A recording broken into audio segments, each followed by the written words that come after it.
This is intimate. I was told that the biggest problem, Tyler, you're going to have this afternoon is getting Tony Robbins to come out of his shell. Okay, so don't be shy here today. It's all going to be good. We were talking backstage, and you teed up a question that I think is part of every business owner's journey, and that is the art and science of overcoming the obstacles that you face. Yes. They are inevitable. Yes. They are existential sometimes. Yes. They are fear-inducing most of the time. What do you do when you hit one of the obstacles? Well, I think it's really important. First of all, it's great to be with you all here. I know you've had a full day, and I hope to add some real value to you in this brief time. I think it's really critical that you understand that everybody wants to grow their business, and we all go through different phases, right? Just like human beings go through phases. You know, you give birth to your business, and you're an infant, and an infant is a run for survival, and cash flow problems are a natural process in most cases, and you're running. Hopefully, you get to a teenager where now cash flow is not a problem, you're growing like crazy, and then you have a new problem. You don't have systems in place. And maybe you get to young adult where you have to decide what you're not going to do. Eventually, hopefully you get to prime where you're growing your business revenues and you're growing your profits and you got a professional organization, you're not doing it. Because as long as you're doing it, really you don't have a business. What you have is you're self-employed. And there's nothing wrong with being self-employed. But whenever you meet someone who's in business is stressed, they're always a business operator. And my focus is to become a business owner. How do you do that? You realize that the chokehold in the growth of your business is always the leader. And it's your skills and it's your psychology. And I found it's 80% psychology and 20% skills. You gotta have the marketing skills. You gotta be able to lead. You gotta be able to recruit. You gotta do all those things. But really, most importantly, you gotta get through what I call the threshold of control. And this, to me, is the secret to really succeeding in business. And it's pretty simplistic. How many of you snowboard or ski? Anybody out there snowboard or ski? To give you a sense? So most people are terminally intermediate when they get into that sport, right? You know, they really never get that good. They're not really a belong. They're kind of in the middle, and they never get much better. And I think the reason is they never push themselves beyond what they can handle, right? You're used to greens or blues, and you find yourself on a double black, and what happens? Everything inside you freaks out because you're past what I call the threshold of control, your comfort zone. And you look down, and you go, I could die doing this. So now you have two choices. Most people slam themselves on the ground, hang on for dear life, and try not to skid off the cliff. And at best, what you do is survive. Or a few people let go of their fear, no matter how scary it is, and goes, I gotta go down this thing, and there's no other choice, and they focus on where they wanna go instead of what they're afraid of. And they find a way to carve. And once you carve a few of them, that double black is your bitch, right? You don't have to worry about that anymore, right? And so that's what happens in business. So for me, I can remember going and starting my first business in Vancouver, British Columbia, Canada. I got on a radio show, and this person, it was a shock jock radio show, and I didn't know it, and they started attacking me and saying I'm a liar and a charlatan, you can't do these things. And this therapist called me up and said, you know what, I've dealt with people forever. You can't wipe out a phobia in less than an hour. It can take 7 years. I have a patient right now I've worked with for 7 years, and I haven't been able to solve this. And I said, great, bring that patient tonight. I'm doing a free guest event at the Holiday Inn, and I'll take care of that. It should take me 10 or 15 minutes, right? and Did you do it? I did it, and I was able to do it. I wrapped a snake around this woman. She had a snake phobia. Phobia is an uncontrollable response. So because of that, I had people coming to these guest events like crazy, and I thought I hit the home run, right? And I did this big guest event. There was like 1,000 people there, which for me would be like, I don't know, 100,000 people in an event right now. And after I was done, a bunch of people signed up for my seminar because I did a free value-add event, and then I would invite them to come spend 3 days with me. And this man walks up to me, and he's from immigration. He goes, a great seminar. He goes, I'd like to see your work permit. And I said, what's a work permit, right? You know, when you're in beginning business, you don't know these things, right? He goes, well, to work in this country, you need a work permit. And he said, I'll tell you what, I got to see you tomorrow at 5:30. I was, well, my seminar starts at 7. He goes, you'll be fine, just, you got to be there at 5:30. He said, I'm not asking, it's a requirement. So I show up at 5:30. I wait for half an hour. Now I'm starting to stress. And finally I sit down with a guy and he says, you're taking away Canadian jobs. I said, how many Canadian firewalkers are there? Come on, that's what I was doing those days. And he said, no, you teach NLP skills, neuro-linguistic programming, and these people have classes of 20 people and you got a class of 500. And so they say you're taking jobs, so your event is over. So what do you mean your event's over? He goes, if you walk on that stage tonight, we will handcuff you and deport you. This is what I call a threshold of control, right? He says, you're gonna have to give the money back. I said, I can't give the money back. I spent all the money to put on the seminar. I wasn't a good businessman. I just wanted to help everybody, right? So I spent all the money to do it. And he goes, you have no money? Well, you're gonna have to deal with that. So I walked out of the building. I have 40 minutes. People are gonna arrive. I can't go on stage. What do you do? I told my 3 staff members, 2 of which were volunteers, what happened. They're like, and I said, here's what we're doing. I'm doing this seminar. And they said, you're gonna go to jail. I said, I'm not going to jail. I said, how close is the border? True story. And they said, well, there's a place called Bellingham, Washington. It's about 1 hour and 40 minutes. I said, rent me 6 buses and I'll meet the people out front before they go in the hotel. This is not a problem. I met everybody up front. They said, this is a traveling seminar. It's a surprise, right? We're going to Bellingham. We're going to America. And it was a 3-day seminar. We had to go and come back each day and night for 3 days in a row. I got all but 4 people to agree to do it. And then I got to Bellingham, Washington at the Holiday Inn there, and there was like a bar mitzvah or a wedding or some stuff next door, and it was so loud you couldn't hear anybody. And so I said, just lie on the floor, close your eyes, I'm gonna hypnotize you into this shit, right? You know? But so what happened was you learn how to get through that, right? And when you learn how to be resourceful, when you realize that your problem is not a lack of resources, it's not a lack of money or technology or contacts, it's not. It's your psychology. Because the ultimate resource is resourcefulness. And human emotion, that's what starts wars, that's what makes a business begin, that's how you have children, that's how we end wars, it's all emotion. And so what I really learned to do is how to manage my emotion. So, you know, once you solve that one, the next one shows up. I started a franchise, and a couple franchisees were really upset when one of the people representing on my side said they didn't make things clear to them, and you know, it's all bullshit, but it cost me $5 million in 4 years. I thought, the first one was like a $50,000 challenge. Now I got a $5 million challenge. And I took all the money I'd saved in my entire career to pay that off, and I was starting over again. And then I grew from that. And then I finally got, I had a partner in business, and long story short, they had a business that was losing $1 million a day, and he turned it around and making 1.8 billion in EBITDA. He offered me his partner, and I signed a document saying we're all joint and several. There's 40 million in debt. I figured I had 10 million of the debt to have 1.8 billion in infrastructure. And it turned out my partners, 2 of them were broke. They weren't billionaires. They had lost their money. And the other one was the son of a billionaire, and his dad had given him nothing, had $5 million to his name. So I was on the hook shortly after for $120 million when I didn't have $120 million. I figured out how to deal with that. By doing that, I eventually took my companies to this year, we'll surpass $6 billion in 33 companies, because I made it through the threshold of control. So I want you to know, when you see these big numbers by any entrepreneur, they all started with blocking and tackling, and they all started with how do I get both the skill and more importantly, the psychology. You can get the skill if you can get that part of you that just doesn't die, the part of you that finds the way to add more value than anybody else so you can keep growing. Where does the perseverance come from for you? Where does the indomitable spirit come from? Here, the title of your book, Unshakable. Yeah. Where does the drive come from? You did not grow up in easy circumstances. No. At all. No. No college. No. At all. No. All self-educated.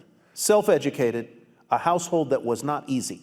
True. Is that part of the reason that you are as perseverant as you are, as optimistic as you are, as forceful as you are? That didn't create my optimism. No, it didn't create your optimism. But maybe it was a way to I think it developed moxie. My mother was a really good woman. I didn't talk about it when she was alive, and I frankly, even if she passed, I didn't talk about it till one day I was sitting in front of a group of 30 kids that were abused by their parents. And I told them that, your biography is not your destiny, and you're not defined by what happened. But I could see in their eyes, a big, tall, white, rich guy, he doesn't understand. And so I told him the whole story. My mom beating me against the wall till my head bled, pouring liquid soap down my throat till I threw up. So I think in order to protect my younger brother and sister, I had to become a practical psychologist. That drove me, and I developed moxie to be able to deal with stuff. So that was the gift. If my mom had been the mother I'd wanted her to be, I wouldn't be the man I'm proud to be, I think. So that was the gift in it. But I think the drive part is falling in love with your customers. I love people, I've always loved people, and I hate suffering because I've suffered, and I love to light people up, and not just light them up, pump them up. I love to have them have a skill, have them a tool, have a system. When I do my boot camps each year for our business mastery programs, I guarantee everybody there on the day one, you'll have $1 million of value in your opinion, or we'll give you, keep all the stuff you got and we'll give you your money back. No one ever leaves, because I know how to add that value in the business for those people. So I think the drive is the biggest mistake I think businesses make is many businesses are started by people that you built a product you love. And that may still be true for you. Like you built this great jewelry, or you built this great software, or whatever skill set you have. But the problem is the world changes so fast now. I mean, I'm old enough, who remembers the Sony Walkman? Anybody ancient enough to remember that shit? That product lasted 20 years. Now a product like that won't even last a year, right? The competition is too high. So today, if you and I are gonna really succeed, you gotta fall in love with your ideal customer. Because look, I'm sure you know that right now the economy we have is looking pretty good, but it's gonna correct because we've done nothing since 2008 except print more money. And we didn't even print money, we put ones and zeros in computers. So there's gonna be some corrections, and when those happens, it's gonna shake people up. You need to fall in love with a client who's gonna do well with you even when the economy goes to hell. Think about it, Starbucks, I was sitting across from Howard Schultz and had a great conversation and said, what is he most proud of? And he said, he used to say starting Starbucks. Then he said, now it's surviving 2008.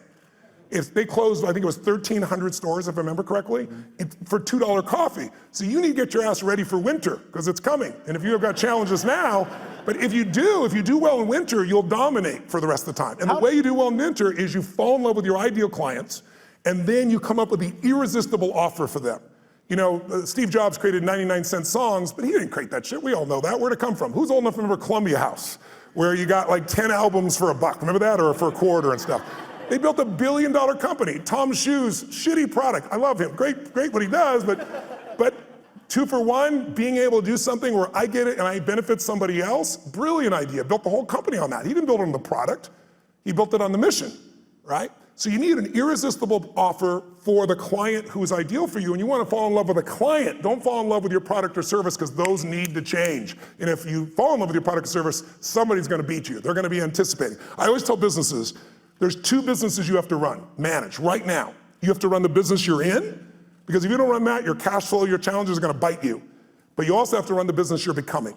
And both businesses you have to making progress on. If you get all excited about the future and all the cool stuff that's coming, and you go work on that, and there's no cash flow now, you're dead in the water. If you just work on today, you're gonna wake up and go, what the hell happened? My competition beat me. It's those 2 sides. And my 33 companies, I look at what the company is now and what it has to be constantly. So we're doing the grunt work, if you will, the important day-to-day work, while we're anticipating the future. When you were building your businesses, and you've gone through an evolution, as all business owners do. I mean, what you were doing 30 years ago isn't really what you're doing today. How and when did you know that you were doing in life what you were meant to do? Because I think that's part of the quest of the entrepreneur, is to achieve that. When did you know it? How did you know it? When did I know? I think I've known you. I think you know it at different stages, at different levels, at different times. It's like I can remember one that stands out from you, and yes, that pops in my head is President Clinton calling me. I was with Peter Guber, my partner in the esports business, and we both owned the LAFC, new MLS franchise, soccer franchise, building a stadium here. I was at his home in Aspen, and he says, the president's on the line for you. And it was President Clinton. And I picked the phone, and I talked to the president for a few minutes, and he told me what's going on. And I said, Mr. President, I'm completely honored you want me to come visit with you, and I'd love to, but I want you to know I'm not a fan. I said, it was the time in which you said the economy's stupid, and then he turned around and did all these things that weren't related to the economy, and he looked like a very weak president at that point. And I remember Peter looking at me going, you just told the President of the United States you're not a fan. He's calling you, telling you, and inviting you to come out to Camp David. But it was great. I said, I want to be sincere. I'd love to serve you, but I'm not a sycophant, right? Yeah. And so I went there and spent time with him. And I think the moment I know that I was doing what I love was, there were a couple other people there, and they were all trying to get his attention. And he and I went for this walk, and this deer went by, and he was telling me, about all these past presidents. And he was honestly at the time complaining about how unfair things were. And I thought, this is the President of the United States, and he's effed up. And I'm 31 years old, and I got to help this bastard, It's like and then that night he wanted me to stay, and it was New Year's, and I left Aspen with my family and Peter, and I promised my family I'd come back, and I said, no, I promised my family, Mr. President, I said, I'd be happy to work with you in the future, and I left. Leaving the president when everybody else stayed was a moment I realized I'm doing what I'm really supposed to do. I've kept my priorities straight. My family's still number 1. Making a contribution is number 2. I'm able to play on the scale that's global, and I'm able to play on the scale that matters most, which is local and family. I think that would be a moment that sticks out for me. I don't want to spend a lot of time on this, but since you brought up the subject of presidents, I have to ask you about the current president. Yes. Walked right into that one. Have you advised him? And if you haven't, how would you help him? Brain transplant? No, just kidding. Look, I know the president quite well. I've known him for many years. I gave him his first big speech. I might be to blame. He wrote about it in his book. He thought he was coming to speak to 200 people in my seminar with 10,000 people, and he just kind of lost it a little bit. And then his number one piece of feedback on how to succeed was get a prenup. And I thought, oh my God. And I know Mrs. Clinton. I know Mrs. Clinton very well as well. So I had a great difficulty in this last election because I felt like both parties lied. And I think that's extremely hard. I mean, everybody tells white lies, but some were pretty exaggerated and obvious on both sides. And so I found it was a more difficult time. I help people on both sides of the aisle. I don't talk about who I help unless they talk about it publicly. President Clinton shared, he called me one day and said, I got this overhead speaker, the president's calling him. I was in my offices, and big offices and 2 floors. And I went to pick up this phone, and sure enough, it's his secretary, and the president's waiting. And he says, Tony, they're going to impeach me in the morning. What should I do? I was like, could you call me sooner? It's tomorrow morning, right? What the hell are you gonna do, right? So, he said, what should I do? And I said, the answer is not what should I do, you're asking the wrong question. The first question I'm gonna ask is, what do you want? Do you want parents, moms, dads to have their kids look up to you? Or do you want to just stay in office? I mean, it's a different outcome. I said, if you want to stay in office, I said, easy for me, I'm not a lawyer and I'm not in your position, but let's be honest, you're never gonna get thrown out of office, there's too many votes on your side. So I said, you're gonna stay in office if you do nothing. But I said, if you really want to be respected, I said, you can share the truth, you're a lawyer, without putting yourself at risk and still get more of the truth out. And we had this great conversation. He said, man, that's exactly right. That's exactly what I do. So I'll call you back. I'll call you back in 20 minutes. So I'm waiting 20, 30, 45. About an hour later, his secretary calls me and says, the president wants you to know he's still resolving things. He wants to get back to you. And then another 30 minutes went by, and I'm thinking, I'm affecting history here, right? And then I saw him standing there with all the Democrats beside him just saying, nope, we're going to kind of keep the same component and went through things. So over the years, I've had a chance to work with people on all sides. And what I think about the current president is he's a terrible communicator, but I think he actually has some good ideas. And I also think he's communicated so poorly, and our world is so divided that now anything he says is seen through that filter. If I think you are the nicest man in the world, it totally controls my experience of you. It has nothing to do with you, it's my belief.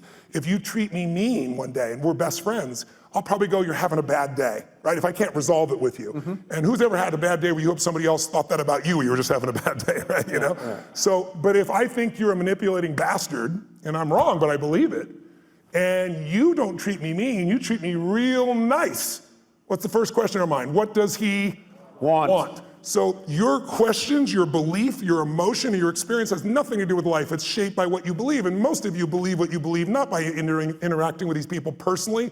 You're doing it through the media. And the media is a great component, but everything is sound bites. And let's be honest, it's no longer about informing you. It's about startling you.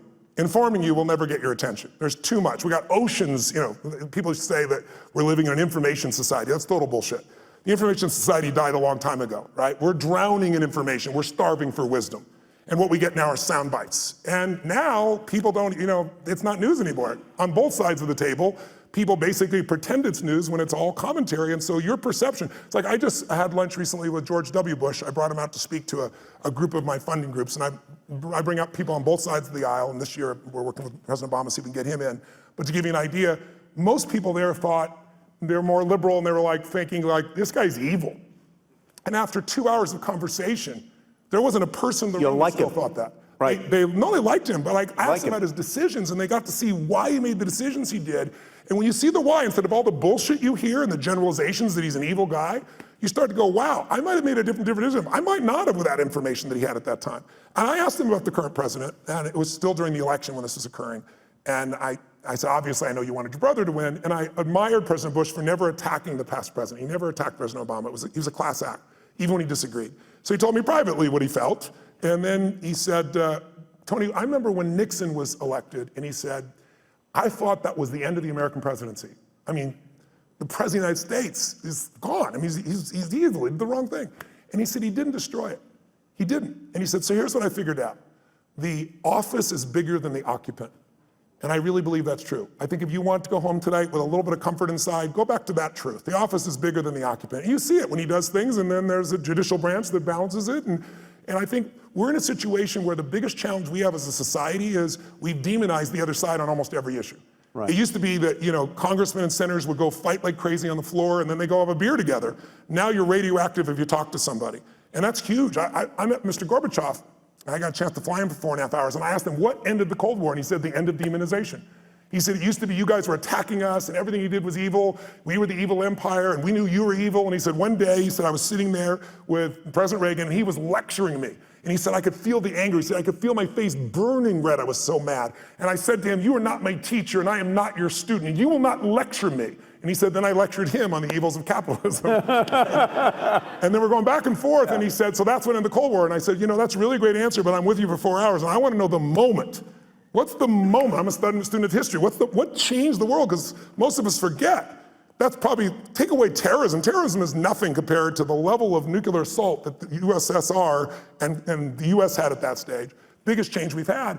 And he thought for a moment, and he shared this great moment with me. He said, he hit his leg, he's talking through an interpreter, but he recognizes, understands a lot of English. He's smacking his leg and giggling like a little kid. He goes, I will tell you the moment. He said, we were having this fight. Back and forth, back and forth. I was lecturing him, he was lecturing me, and all of a sudden he just stood up like this and he said, this is not working. And he turned and walked 3 steps away, and then he turned back and said, can we start fresh? My name is Ron, are you Mikhail? And it had that same impact it did on you just now. He said, he was laughing uncontrollably. He goes, I knew I could do business with this man. You had to love the man. And then he said, Reagan also knew that Gorbachev loves children. And there's no children going to go to the USSR, right? Soviet Union. And Reagan brought a group of children over and let them be in the care of Gorbachev.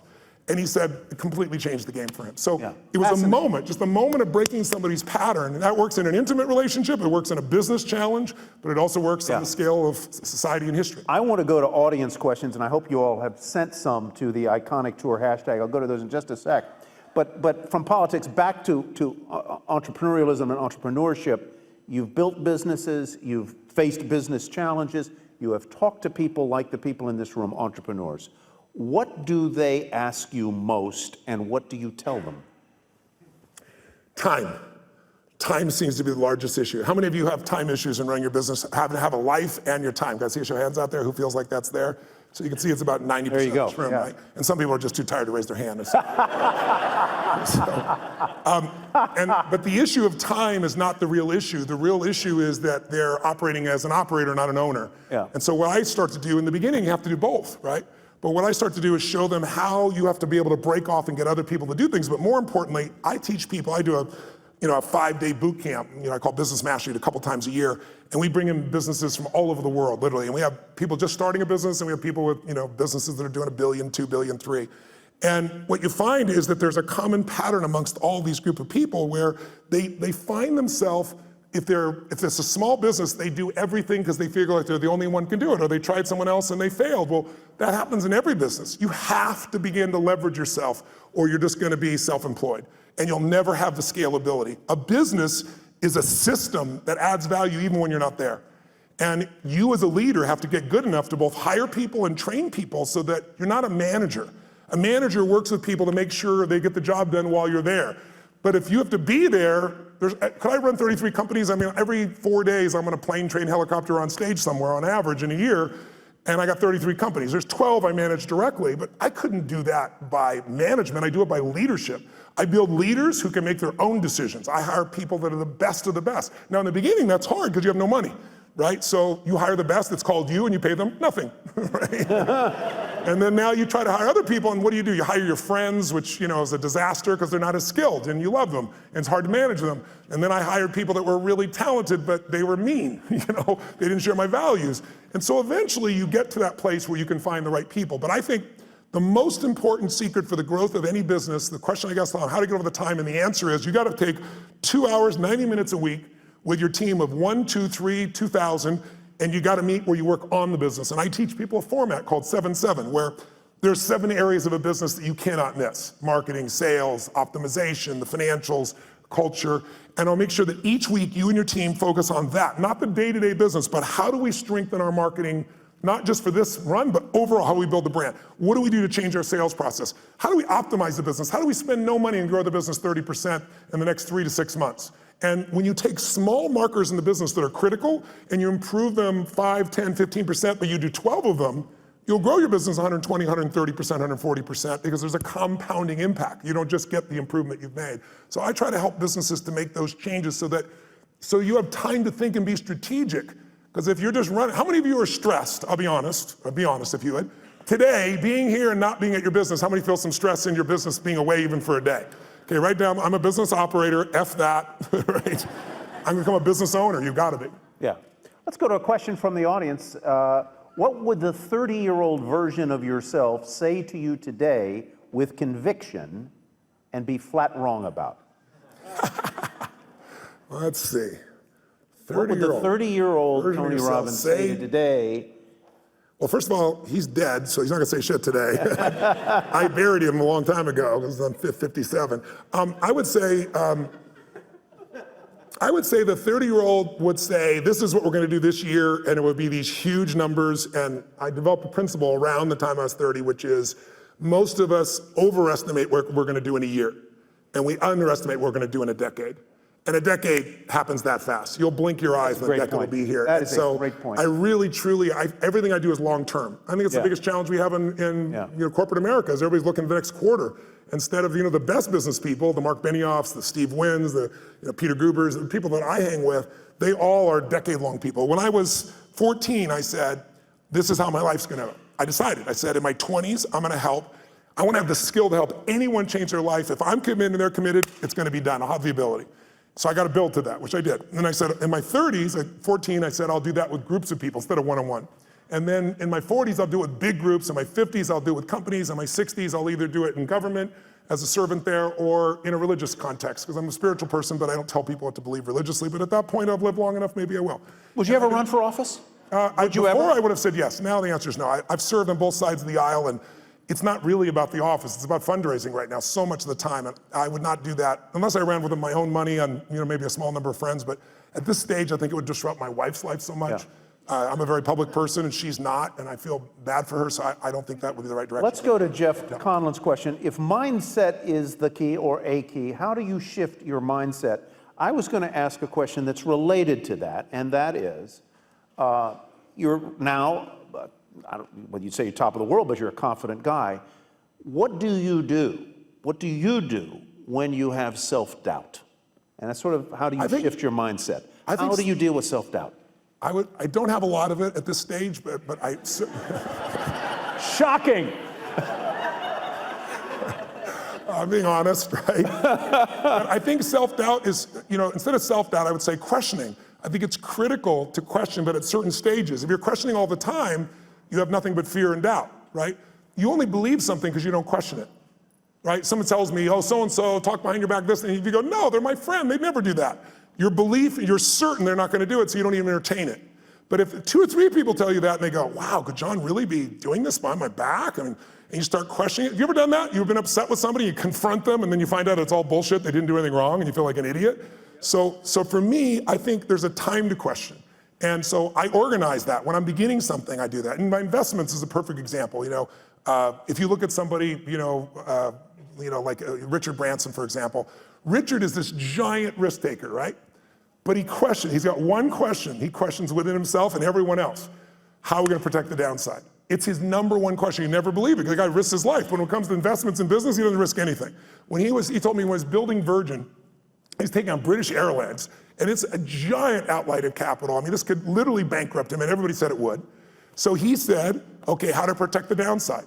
And he negotiated with Boeing for a 1.5 years and convinced them that if he went out of business, if he was wrong and lost his business in the first 2 years, he could give back all the jets and have no liability whatsoever. So his whole focus is asymmetrical risk reward. How do I take the least risk with the most upside? If I was gonna say anything to entrepreneurs in this room, the illusion that you've been taught is that great entrepreneurs take giant risks. It's total bullshit. There are some exceptions that have, and they've gotten lucky. But if you look at the ones that consistently succeed, they know the upside will take care of itself. They focus on how to protect the downside, and they take risk where they know I'm taking a limited risk for an unlimited upside. So if I'm wrong, I'm still okay. I work with Paul Tudor Jones, one of the top 10 traders in the history of the world.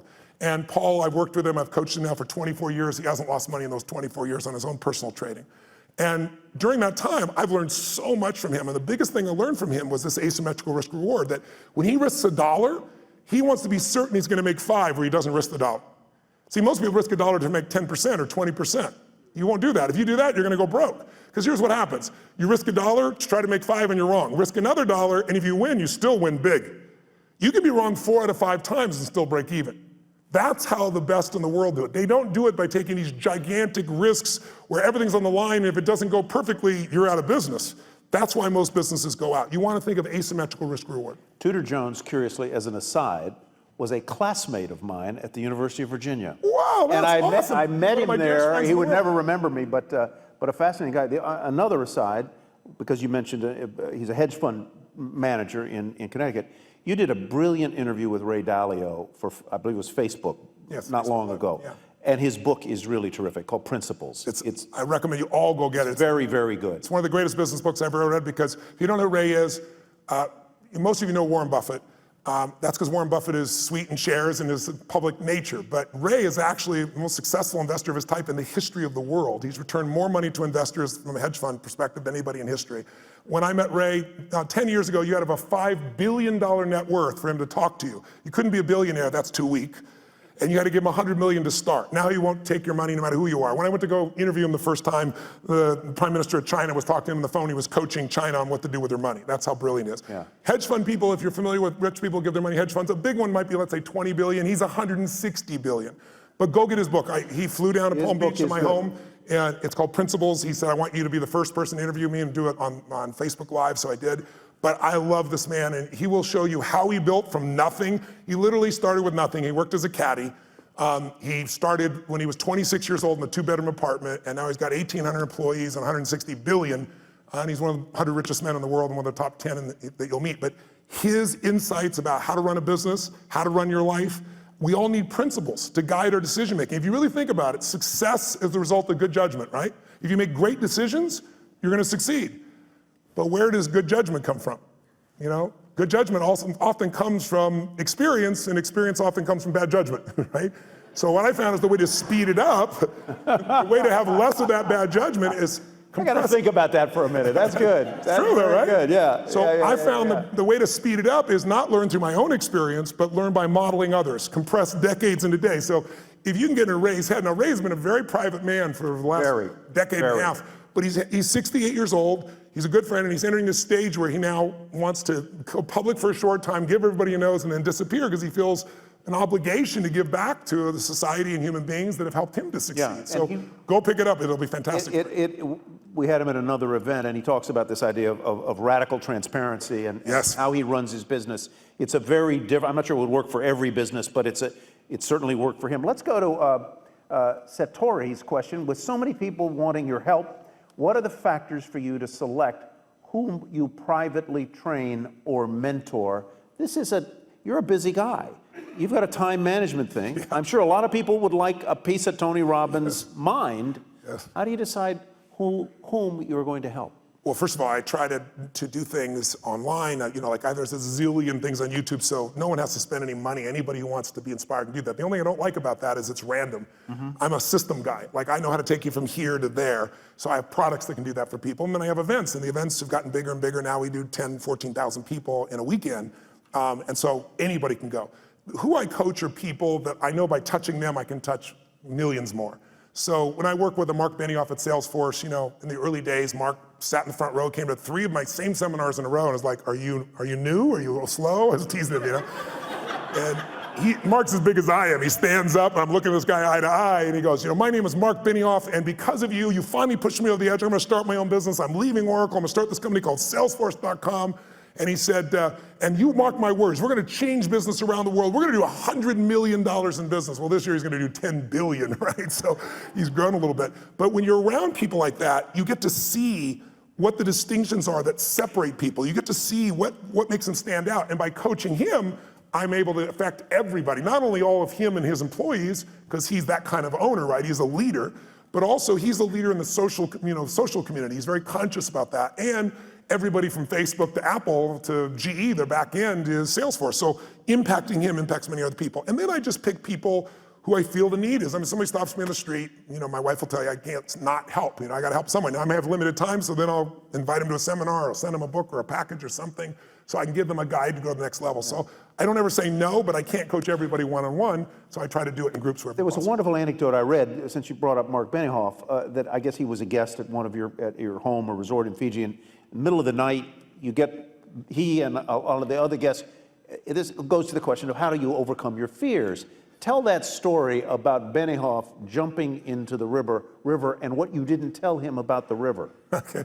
Well, I have a home in Fiji. I've been going there since I was 23, 24 years old. It's one of my favorite places in the world. And the people there are extraordinary. You're carried as a child every day for 6 months by someone 24/7. So when I talk about raising them, being raised by a village, it's true there. And they sing in 4-part harmony when they're 4 years old. So when I went there, I was touched by it. And I went and explored this island, and I was with this chief. And they have this river that goes both ways, because it's this river where the ocean comes in, and it looks like out of Africa or something you'd see down in South America, and eventually goes in this scary looking area into a giant lake. But the tide is so fast, it would just take you.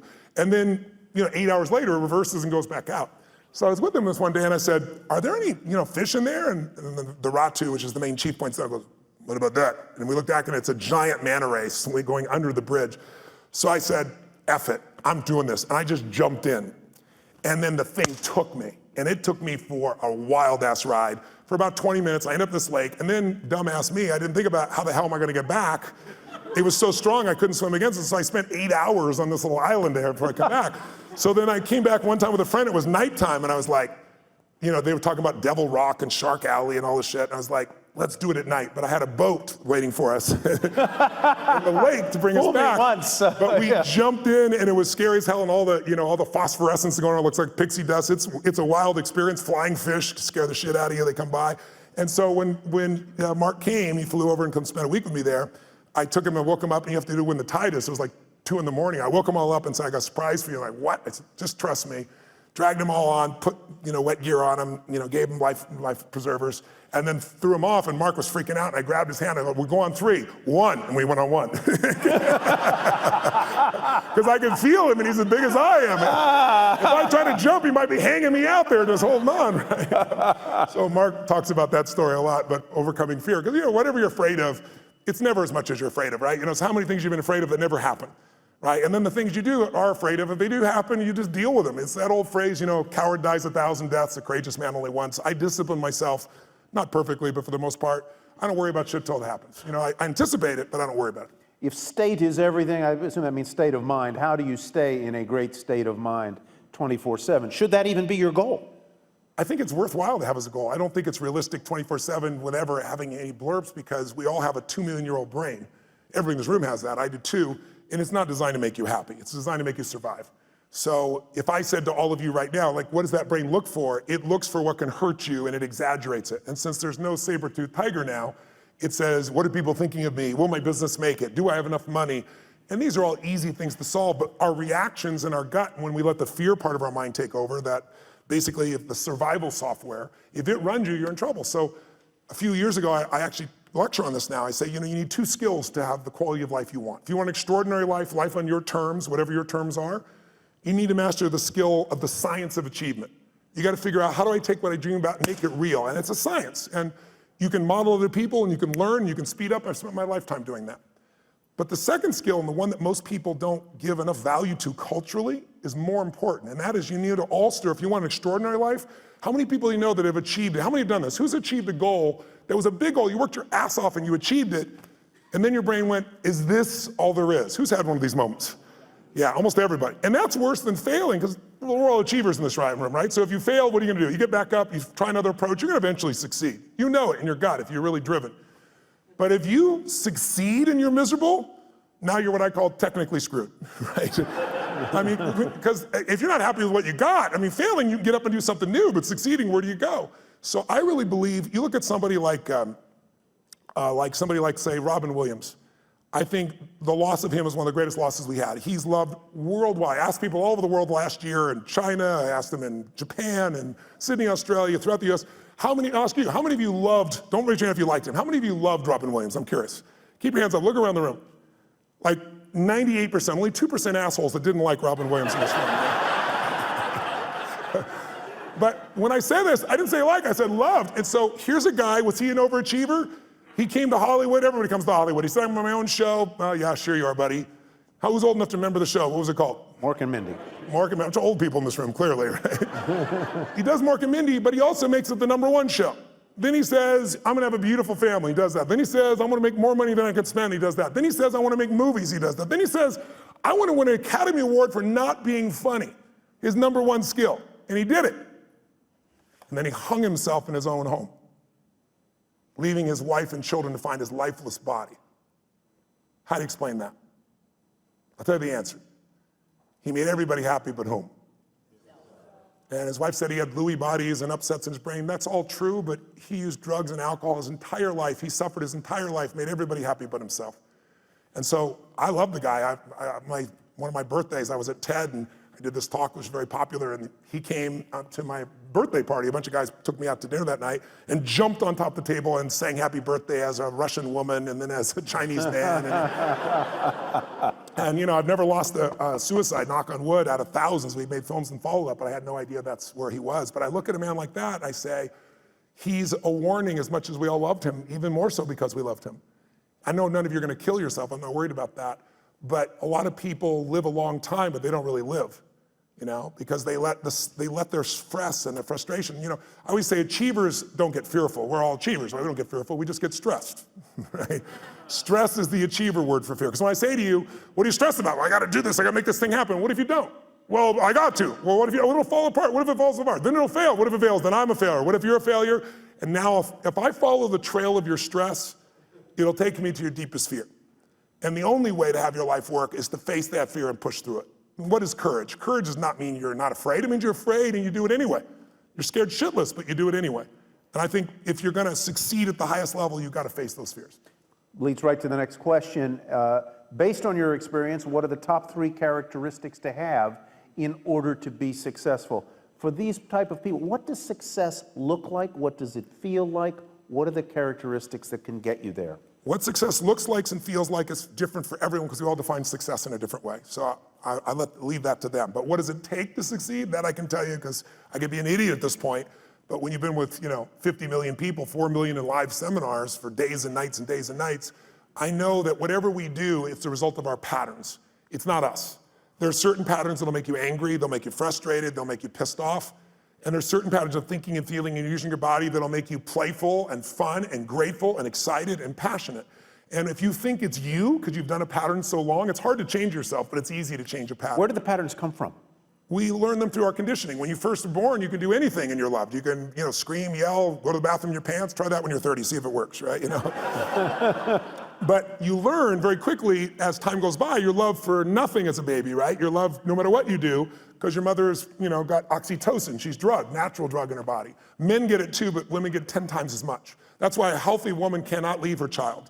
A healthy man can, but a woman can't, right? If she's biochemically healthy. And so you look at this and you say, what are the 3 things needed? I can tell you what they are. The #1, I love intelligence. I love wickedly intelligent people. I try to hire as many of them as possible, learn from them. But what's more valuable than intelligence is hunger. You find, if you looked at what's the common denominator between Richard Branson, Mark Benioff, you give me your list of whoever it is, I guarantee if you dig underneath, their hunger has never gone away. Some people get hungry because they got a goal to achieve something or get in a swimsuit by a certain date or some stuff, but that's not an identity change, right? These are people that are like myself. I'm hungry today at 57 more than I was at 26. I feel in me. And when I say hungry, I'm hungry to contribute, to learn, to grow, to make a difference. I'll never settle less than I can be or do or share or give or create. And everyone I know that's successful, that's the driving force. Because with that hunger, you can get the skill. With that hunger, you can figure it out. There are a lot of very smart people who can't fight their way out of a paper bag in a pragmatic way. And they got great transcripts and shit like that. I went to Harvard one time and I spoke, and right before I spoke, they had voted at Harvard Business School to not release anyone's transcripts to the recruiters of the businesses coming in, to block it. And the argument was, your education is more than just your grades. And I went berserk. I got up there, first of all, they said, Tony, I expect to be, 1,000 people there, a couple thousand people there, and they said, no, Bill Gates was here, we have 300 people, it's gonna be much smaller. But we ended up with about 1,200 people, standing room only, and they gave me 30 minutes, and of course I went 3 hours. I did, no one left. But one of the first things I did, I said, what is this bullshit I'm reading? Because it was in the paper that day. I said, listen, I'm not trying to be disrespectful, but you've been disrespectful to each other. I said, if you're not willing to show your transcripts, I agree with you. Your career, who you are, is more than just your degree here. But you chose Harvard for a reason. And there are people here that have worked around the clock and gotten, 4.0, and you got yourself a 2.6, and you're gonna block them because there's more of you than the 4.0. It's not gonna work that way when you get in business. When you get in business, you guys who are doing this right now, you're gonna be judged on one thing, results. And your grades are the results in this context. And if you think your grades are not it, then convince me as the interviewer that the grades are a part of it, but there's so much more you've done. If you can't do that, you're never gonna make it. I said, you guys, anybody voted for that? Just count on a future that is full with pain. And the room was like, it was pretty intense, I guess. I thought it was pretty soft, personally. And then all of a sudden people stood up and they did a standing ovation, and people said, this is bullshit, because this is what happens sometimes in a democracy. Sometimes in a democracy, the lowest level standard is what becomes natural. We're seeing it right now on the political side. We're seeing people that are, in Berkeley, the home of free speech, people throwing things, burning things, destroying things, who are supposed to be liberals, who should be open for open speech. And then you see conservatives that are just as dumb, saying things that are inflaming people. It's not one side or the other, it's us as a society. We gotta shift it. We gotta go from demonization to saying, let's say it's a fight over guns. Very emotional fight. What's the problem? We demonize each side. Nobody in this room, whether you're pro-gun or against gun, whether you want gun regulation or not, there's nobody in this room that doesn't want their children or their friends or their family safe and protected. We just disagree. People disagree on how. And if we can start with what we agree on, we can actually make progress. But today, there's no progress because we now also augment this with social media, and we augment it with the regular media. And think about it. The media is not here to inform you. They're here to startle you. We all know if we say something inflaming, you're gonna talk about it, share it on social media, and they get a multiplied effect.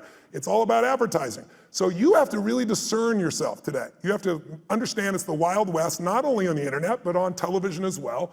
And you have to decide, if you're an independent thinker, what is really right, and maybe be part of the solution instead of another person that attacks the right or the left, Donald Trump or whoever it is that you'd be attacking. There's lots of people that are easy to attack, but attacking doesn't change or improve anything, in my opinion. We gave you 45 minutes. Would anybody here mind if we went a little longer?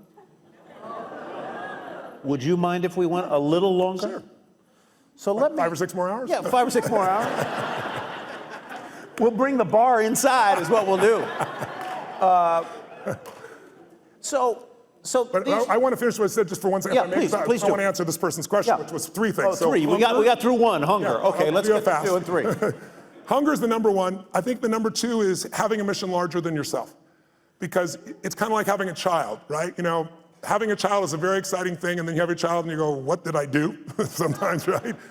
Same thing with a business, right? You've got to really be able to have something you're doing it for that's more than you, because in the early days of the business, it doesn't really make you any money and you work your tail off. So you need pride of ownership, you need joy, you need a mission. And I really believe until you find something that you care about more than yourself, you'll never discover what you're capable of. Because we'll all do more for others that we love or respect than we'll ever do for ourselves. That's part of the beauty of being a human. Most of us do more for our kids, for example, than other people. And then I think the third thing is, you got mission and hunger, is you really have to become obsessed with strategies, because strategies can save you so much time. The wrong strategy, I'll give you a stupid metaphor. If you said your number 1 goal is to see a sunset, and then you start running east as fast as you can, I don't give a shit how positive you are. I don't care how hard you work. I don't care how long you've been putting into it. You got the wrong strategy. But the right strategy in business and in life can save you a decade. And someone else may have spent, again, a decade figuring it out through trial and error, and then they figured it out. You might be able to learn it in 6 weeks or 6 months or 6 days or 6 hours. So I think that would be my third element. So let me ask you a question that may be a little off point, but I hope helpful. A lot of people in this room and a lot of people in the world want to follow their passion, okay? But they've also got to put food on the table and pay the rent and pay the bills. How do you do both at the same time? How do you build, have your mission, have your passion, and do that when you know the world is a tough place, hard to make a living, hard to pay the bills, places expensive. How do you do that? How do you thread that needle? Well, it depends on who you're dealing with, right? If the person is entrepreneurial and they ask me this question, I always tell them, you've got to take care of your kids, you got to pay the bills. And I said, but, tell me when you work. And they tell me, well, I work, 9 to 5 or 8 to 5 and I'm exhausted, everything else. I said, well, what are you doing with the other 8 hours? because that's what I did. I worked as a janitor all night long, middle of the night, everything else. I could compress time there because it was based on results, not time. So if I could do a great job in shorter time, I had that time. But then, what I start doing between, 7 o'clock at night and 2 in the morning, which is pretty much the time I worked, that's when I was developing myself, getting the skills, learning, educating, starting the business. So I think people just have to realize it's a gut-wrenching process. It's not, entrepreneurship is not for everybody. Most people fail in entrepreneurship. The vast majority fail. 96% in 10 years, but what happens after 10 years? All clear sailing after that?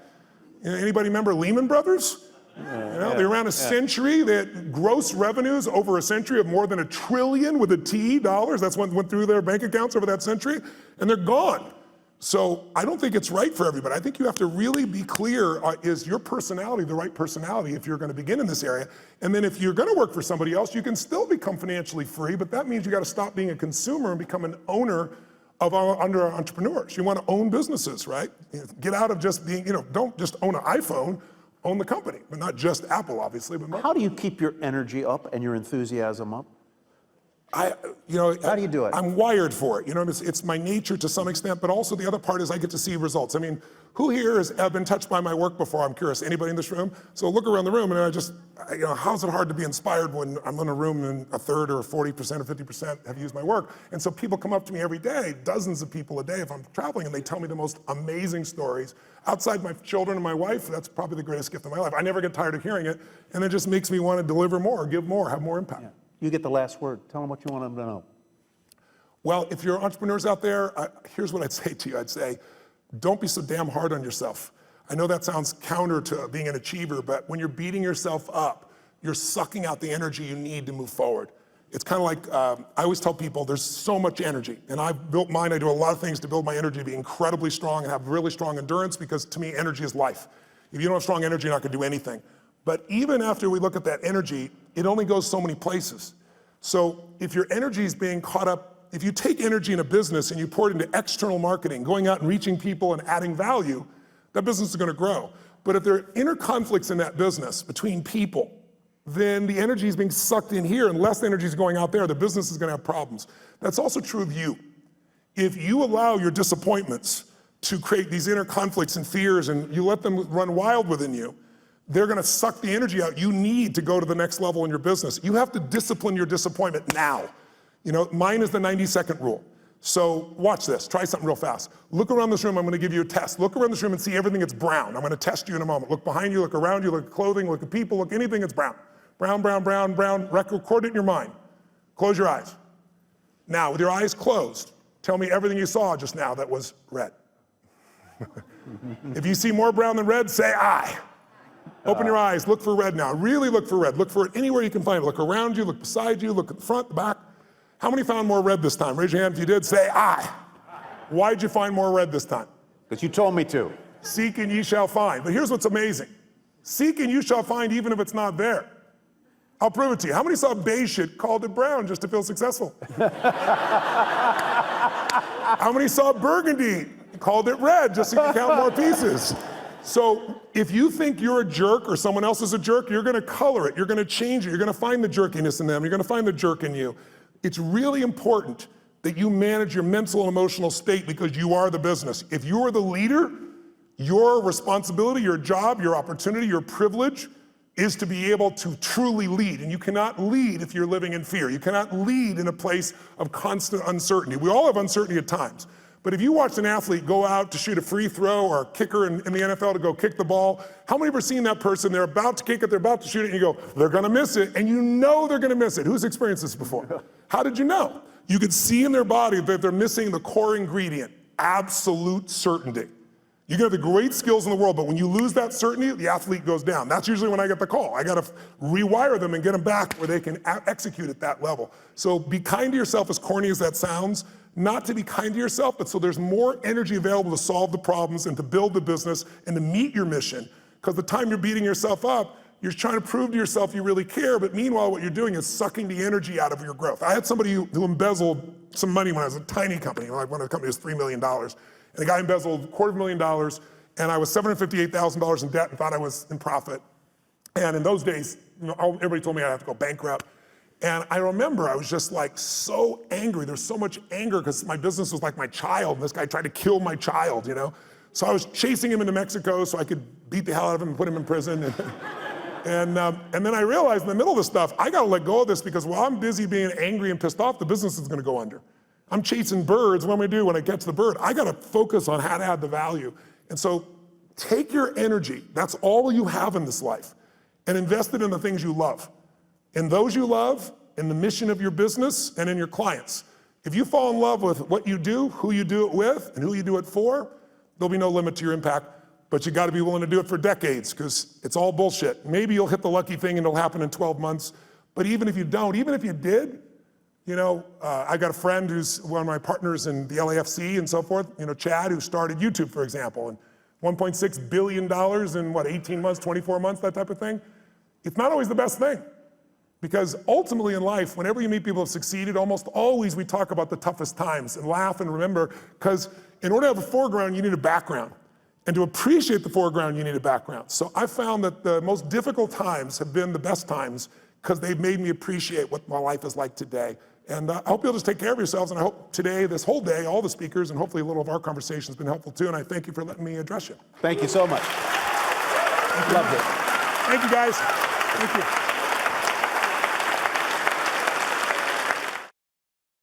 Hey there, thanks for checking out CNBC on YouTube. Be sure to subscribe to stay up to date on all of the day's biggest stories. You can also click on any of the videos around me to watch the latest from CNBC. Thanks for watching.